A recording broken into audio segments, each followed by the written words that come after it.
Hello everyone, welcome to my channel Ease Learning. This is Monica Sehgal and today my topic is teaching models. आज बात करेंगे teaching models को, जो कि future classes में मैं जो आपके सिलेबस में मॉडल्स मेंशन है उसको डिस्कस करूँगी। उससे पहले टीचिंग मॉडल्स हैं क्या, उसके क्या क्या पॉइंट्स इंक्लूडेड हैं उसमें, उसको डिस्कस करते हैं। मॉडल समझ लेते हैं पहले क्या होता है। The word model can be used in two ways. In the form of some idol, example, a teacher can be a role model for a student, or in a short form of an object, model of any building और model of anything, ठीक है, कोई भी object का model, या फिर आप एक रोल मॉडल बनते हैं। तो मॉडल ऑफ टीचिंग, उसमें सब कुछ इंक्लूड हो जाएगा। तो आपके सिलेबस में कुछ 4 मॉडल्स हैं, तो उनको डिस्कस करने से पहले आप टीचिंग मॉडल्स होते क्या हैं उन्हें हम डिस्कस करेंगे। So model of teaching have been developed to help a teacher to improve his capacity to reach more children and create a richer and more diverse environment for them. That means teaching जो है एक अपने आप में एक बहुत ही wider concept है, इसमें बहुत सारी चीज़ें इंक्लूड होती हैं।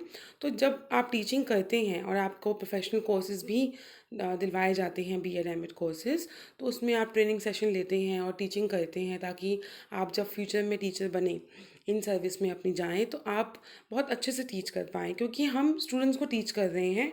तो इसमें आप डेवलप करते हैं कि टीचर के लिए इम्पॉर्टेंट है ये मॉडल्स, ताकि टीचर जो है अपने आप अपनी कैपेसिटी इम्प्रूव कर पाए और ज़्यादा से ज़्यादा स्टूडेंट्स तक वो पहुंच पाए और अपनी जो मैसेज उन्हें कन्वे करना है, जो कंटेंट उन्हें टीच करना है, वो ईजी कर पाएँ। According to Bruce Andoff, model of teaching can be defined as instructional design. Obviously, instruction design है, मैंने आपको instruction design models भी करवाए थे जिसमें instructions दी जाती हैं, which describe the process of specifying and producing particular environmental salvation which cause the student to interact in such a way with that specific change occurs in a behavior. देखिए, हमें students के behaviour में change लाना है। हम जो भी content knowledge उन्हें देंगे, सब्जेक्ट टीच करेंगे, और हाउ टू टीच सबसे इम्पॉर्टेंट, किस तरीके से टीच करेंगे कि उनके बिहेवियर में चेंज आए और जो भी हम मैसेज कन्वे करना चाह रहे हैं वो उन तक पहुँचे। तो मैं बिहेवियर में चेंज आने का मतलब है कि लर्निंग इम्पार्ट कर दी, हमने लर्निंग कर दी उनके लिए, हमने उन्हें कोई पर्टिकुलर स्किल बता दी, या उन्हें आप एक वीडियो लेक्चर भी देखते हैं जब और उस वीडियो लेक्चर से आपने जो भी नॉलेज ली, तो दैट मीन्स आपके बिहेवियर में वो चेंज आया कि आपने एक एडिशनल नॉलेज गेन की। तो वही है आपका टीचिंग मॉडल्स, कि उसमें वो सारी एक्टिविटीज़ इंक्लूड हो जाएंगी, जिससे कि हम टीचर्स जो हैं उनके लिए हेल्पफुल भी होगा स्टूडेंट तक रीच करने के लिए। Condition for carrying out the teaching process, they help in achieving desirable teaching people interaction during teaching.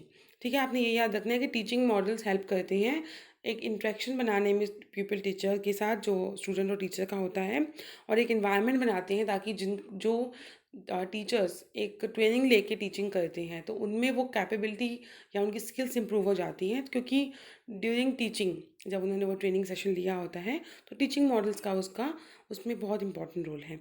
तो टीचिंग मॉडल्स को डिस्कस करेंगे, क्या क्या चीज़ें इंक्लूड होती हैं इसमें। देखिए, model of teaching consist of guidelines for designing educational activities and environments. It's mean for creating suitable learning environment. हमें learning environment create करना है, जो कैसे create कर सकते हैं हम। एलिमेंट्स जो होंगे, first one is focus, then we have structure of syntax, third one we have principle of reaction, the social system, support system and application. मतलब इन स्टेजेस को कह लीजिए कि इन स्टेजेस से निकलेगा आपका एक teaching model. First we have focus. Focus क्या है, किस पे फोकस है, तो दैट मीन्स सेंट्रल पॉइंट। हम तो वर्ड से ही समझेंगे चीज़ों को, क्योंकि हमें ईजी करना है। Focus, it is a central point of something. कि आप मान लीजिए मैथमेटिक्स पढ़ा रहे हैं और मैथमेटिक्स टीच कर रहे हैं, तो मैथमेटिक्स में आपने मल्टीप्लिकेशन सिखाना है, तो सारा फोकस किस पर हो गया, मल्टीप्लिकेशन पे। कि ultimately after this particular class जो स्टूडेंट होंगे वो मैथमेटिक्स में मल्टीप्लिकेशन सीख जाएं। क्लियर। तो फोकस क्या है, दैट मीन्स आपका जो चीज़ आप इम्पार्ट करना चाहते हैं, जो कंटेंट आप देना चाहते हैं, it is a central point of something. There is a particular focus और objective any particular teaching models. That means जो भी आपकी कंटेंट नॉलेज होती है यूजुअली, या जो भी आपने नॉलेज देनी है, जैसे अभी मेरा मन है कि आपको टीचिंग मॉडल्स पता हों, उनके ये एलिमेंट्स पता हों, तो सारा फोकस मेरा क्या है, एलिमेंट्स ऑफ टीचिंग पे। तो जो भी आपका वीडियो लेक्चर है, जो भी आपने क्लास लेनी है, तो उसमें आपका सेंट्रल पॉइंट क्या होगा, that is known as focus. Second we have structure, अब कैसे आप डिज़ाइन करेंगे, सिंटेक्स किस तरीके से ऑर्गेनाइज करेंगे। It describes the model structure and includes the sequence of steps involve in the organisation of the model. देखिए, जैसे मैंने आपको स्टार्टिंग से पहले बताया कि मॉडल क्या होता है, then I explain teaching models क्या हैं, then I explain elements of teaching models. तो ऐसा तो नहीं है कि फोकस, सिंटेक्स, स्ट्रक्चर मैंने पहले इंक्लूड कर दिया हो।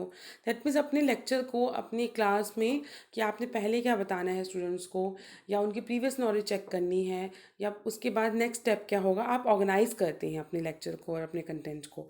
तो उसे आप कहेंगे स्ट्रक्चर। ये किस स्ट्रक्चर और किस वे से आप करेंगे करेंगे अपनी teaching. The main purpose of this structure is to establish relationship between the steps and phases of activities. Entire teaching process moves in a systematic manner. कई बार आपने देखा होगा कुछ टीचर जब क्लास लेते हैं तो बच्चे गुम हो जाते हैं बिल्कुल, मतलब उनका ध्यान नहीं है बिल्कुल, और वो चाह रहे हैं कि वो सुन लें लेकिन वो नहीं सुन पा रहे। क्यों? क्योंकि टीचर ने उस लेवल का अटेंशन क्रिएट नहीं की, स्टूडेंट्स को इन्वॉल्व नहीं किया, या ऐसे एग्जाम्पल्स नहीं दिए कि स्टूडेंट एक्टिव मोड में बैठे। और कुछ टीचर होते हैं कि जो 2 घंटे भी आपको क्लास ले लेंगे, 2 आवर्स की क्लास भी होंगी, स्टूडेंट्स बोर नहीं होते, या स्टूडेंट्स का जो अटेंशन है वो इधर उधर नहीं जाती।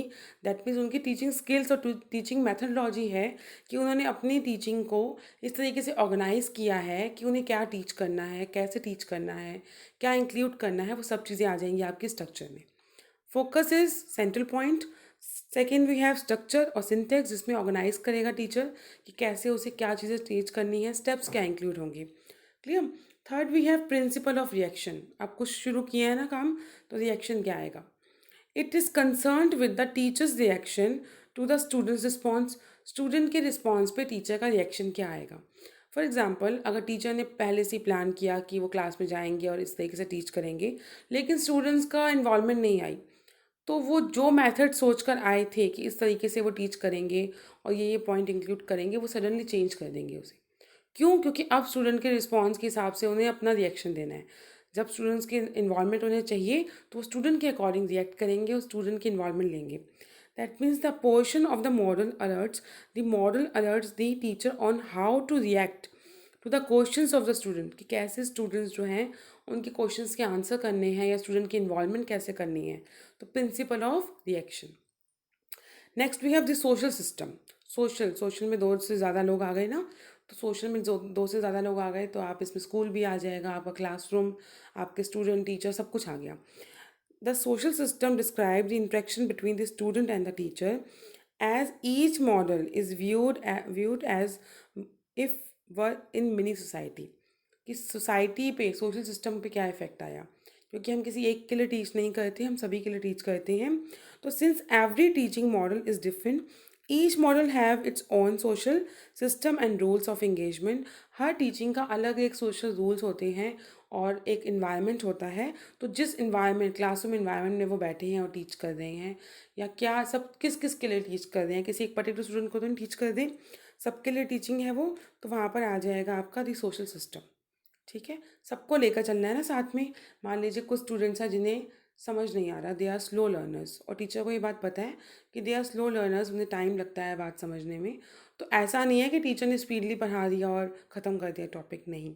अगर टीचर ने एक्चुअली में टीच करना है और चाहते हैं कि आप जो कंटेंट देना चाहते हैं, नॉलेज देना चाहते हैं अपने स्टूडेंट को, तो फिर वो उन स्लो लर्नर्स को भी साथ लेकर चलेंगे और उनको और एग्जाम्पल्स के साथ और इलेबोरेट करके एक्सप्लेन करेंगे। ठीक है, तो this is the social system. Next we have support system. Support system here means this, अब सपोर्ट सिस्टम सपोर्ट कर रहा है कोई, this refers to any addition required beyond the visual journal human skills and capabilities from the teacher, and the facilities are scheduled available in an ordinance classroom। एक classroom में अगर board नहीं है तो आपने सपोर्ट सिस्टम नहीं दिया teacher को कि वो बोर्ड की हेल्प ले पाए। अच्छा, बोर्ड है, चौक नहीं है, तो भी हेल्प नहीं किया। अच्छा, है, मार्कर नहीं है, तो भी हेल्प नहीं किया। दैट मीन्स जो सपोर्ट दिया जा रहा है टीचर को ड्यूरिंग टीचिंग, कि वो टीच करें तो उन्हें कोई प्रॉब्लम ना फेस करनी हो, कि क्लास का इन्वायरमेंट ऐसा हो कि नॉइज़ ना आ रहा हो कहीं से, और एक अच्छा इन्वायरमेंट हो, तो उसे आप कहेंगे support system. This step is related to the success और teaching, or the teaching, it is seen whether the proposed objectives are achieved or not, the strategy adopted for teaching process has been effective or ineffective. यहाँ पर teacher को पता लग जाएगा कि जो उनका मोटो था कि जो टीच करना है वो कंप्लीट हुआ कि नहीं। अगर स्टूडेंट्स का रिस्पॉन्स आया, दैट मीन्स उनको समझ आ गया, क्योंकि हर टीचर को पता होता है कि स्टूडेंट्स ने कितना पार्टिसिपेट किया या स्टूडेंट को कितना समझ आया है। इसलिए ही आपने नोटिस किया होगा कि टीचर भी उन्हीं स्टूडेंट्स को पूछते हैं क्वेश्चन जो इनका इंटरेस्ट नहीं होता या जिनको पता लग जाता है कि ये सुन नहीं रहे हैं। तो टीचर को पता होता है कि सपोर्ट सिस्टम हियर मीन्स कि आपकी टीचिंग कितनी इफ़ेक्टिव रही और क्या क्या उसमें सपोर्ट की ज़रूरत थी, वो चीज़ें कंप्लीट हुई या नहीं, तो उसे आप कहेंगे सपोर्ट सिस्टम। ठीक है, तो आपने जो कंटेंट की नॉलेज इम्पार्ट करनी थी वो आप कर पाए या नहीं। एप्लीकेशन इफेक्ट, जब स्टूडेंट ने वो नॉलेज ले ली तो उसे वो कहाँ इम्प्लीमेंट करेंगे। Each model attempts to implement some changes in learner, क्योंकि अल्टीमेट मॉडल क्या है कि हमें लर्नर में चेंज लाना है, लर्नर के बिहेवियर में चेंज लाना है। Influence there thinking, feeling, social interaction. देखिए, जब भी हम कुछ क्लासेस लेते हैं, कुछ भी टॉपिक समझते हैं, एक वीडियो लेक्चर भी सुनते हैं, तो सही में बहुत नॉलेज मिलती है। अब ये एक पर्टिकुलर वीडियो लेक्चर है, ये इसलिए आपको टीच किया जा रहा है क्योंकि फ्यूचर में जब मैं आपकी मॉडल की क्लासेस लूँगी, टीचिंग मॉडल्स की, तो उनको इसी पॉइंट्स के अकॉर्डिंग बताऊँगी कि इस टीचिंग मॉडल का फोकस क्या है, इस टीचिंग मॉडल में हमारा स्ट्रक्चर क्या है, सिंटेक्स क्या है, इस टीचिंग मॉडल में हमारा सोशल सिस्टम कैसा था, सपोर्ट सिस्टम कैसा था और एप्लीकेशन कैसा था। ठीक है, तो दैट मीन्स हमने कितने पॉइंट सीखे। फोकस, जिसमें आपका सेंट्रल पॉइंट होगा, स्ट्रक्चर और सिंटेक्स कि आपका ऑर्गेनाइज कैसे करेंगे, क्या क्या एक्टिविटीज़ इंक्लूड करेंगे, प्रिंसिपल ऑफ रिएक्शन कि क्या रिस्पॉन्स आया स्टूडेंट्स का, सोशल सिस्टम जिसमें सब कुछ आ जाएगा आपका, क्लास मिनी सोसाइटी जिसे आप कहेंगे। ठीक है, सपोर्ट सिस्टम की टीचर की जो टीचिंग थी वो क्लियर हुई या नहीं, उसके बाद application and effect. I hope आपको ये वीडियो लेक्चर हेल्पफुल लगा हो। अगर ये वीडियो आपको हेल्पफुल लगी है तो please do like, share and comment. Thank you.